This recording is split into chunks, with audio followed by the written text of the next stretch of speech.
Hello guys, શાક બનાવવા માટે આઈડિયા ના હોય અને રસાવાળું શાક ખાવાની ઈચ્છા હોય તો એવી કંઈક યુનિક વસ્તુ ઉમેરો અને બનાવો એકદમ મસ્ત યુનિક રીંગણનું શાક. તો તમે મારા વિડીયોને એન્ડ સુધી જરૂરથી જોજો. આવી રીતે હું 3 રીંગણ લઈશ, 2 ડુંગળી લઉં છું અને 4 મોટી સાઇઝના ટમાટર લઈશ અને વટાણા લેવાના છે. આવી રીતે રીંગણ, વટાણા અને બટાકાને મેં પાણીમાં ધોઈ દીધા છે. ડુંગળી અને લીલા મરચાંને આવી રીતે લાંબી સ્લાઇડમાં હું કટ કરીશ અને ખાયણીમાં 3 લસણની કળી એડ કરીશ. આવી રીતે મોસ્ટ ઇમ્પોર્ટન્ટ વસ્તુ છે જિંજર ચટપટા. આ તમારે કોઈ પણ દુકાનમાંથી તમને મળી જશે. તમે આ એડ કરશો તો નોર્મલ જિંજર કરતાં આનો સ્વાદ ખૂબ જ ટેસ્ટી આવવાનો છે. ખાયણીમાં આપણે આને બરાબર રીતે પીસી લેવાનું છે.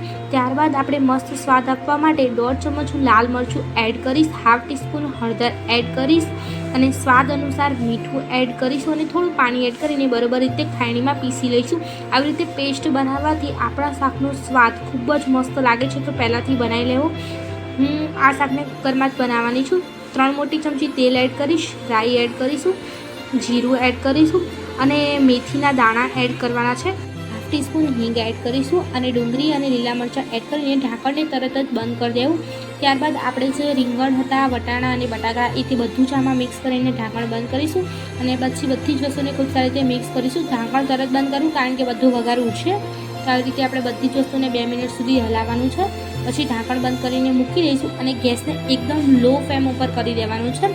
તમે જુઓ તો એકદમ સારું કૂક થયું છે. હવે આપણે એમાં 1 ટમાટર એડ કરીશું અને બધી જ વસ્તુને ખૂબ સારી રીતે મિક્સ કરી લઈશું. આવી રીતે પહેલાંથી મિક્સ કરવાથી આપણા રીંગણ બરાબર ચડી જશે. આ રીતે તમે થોડું પહેલાંથી કૂક થવા દેશો તો શાકનો સ્વાદ ખૂબ જ મસ્ત આવશે. શાક બનાવવા માટે સૌથી ઇમ્પોર્ટન્ટ વસ્તુ આપણે હવે રેડી કરવાની છે. હું એકદમ લો ગેસ કરીશ અને તેના ઉપર એક કઢાઈ મૂકીને તેમાં 2 મોટી ચમચી તેલ એડ કરીશ. ત્યારબાદ ચણાનો લોટ એડ કરીશ અને તેને બરાબર રીતે શેકી લઈશું.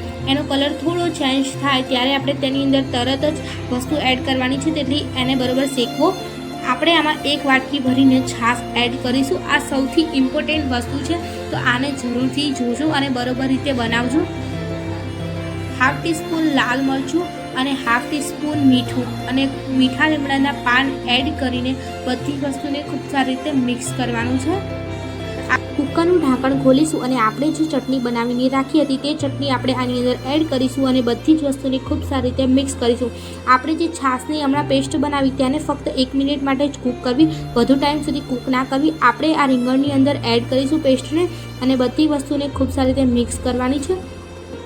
1 મિનિટ સુધી આપણે તેને બરાબર રીતે મિક્સ કરીશું. આ સૌથી ઇમ્પોર્ટન્ટ વસ્તુ હતું, તે તેને બરાબર રીતે કરજો. જે મરચાંની ચટણી બનાવી હતી તે ખાયણીમાં આપણે થોડું પાણી એડ કરીને આમાં એડ કરીશું અને હવે વધારાનું પાણી એડ કરવાનું નથી. હવે આપણે આમાં ખાલી ફક્ત 2 જ વિસલ કરવાની છે. તમે જોઈ શકો છો કે આપણું શાક મસ્ત રેડી છે. આમાં ઉપર આપણે કોથમીરના પાન એડ કરીશું. આપણે બહુ વિસલ નહીં કરવાની કારણ કે પહેલાંથી જ કૂક કરી દીધું હતું આપણે શાકને. તમે જુઓ આપણું શાક એકદમ મસ્ત રેડી થઈ ગયું છે. તમે આને ભાખરી, રોટલી કે ખીચડી સાથે ખાઈ શકો છો. આની સાથે સાથે તમને કયું શાક ગમે છે તો હવે મને કોમેન્ટ સેક્શનમાં જરૂરથી કહેજો. હું એકવાર જરૂરથી ટ્રાય કરીશ બનાવવાનું. તમને મારો આજનો વિડીયો ગમ્યો હોય તો કોમેન્ટમાં કહેજો અને મારી ચેનલ લાઇક કરો, શેર કરો અને સબસ્ક્રાઈબ કરો અને બેલ આઇકન જરૂરથી દબાવો. Thank you for watching.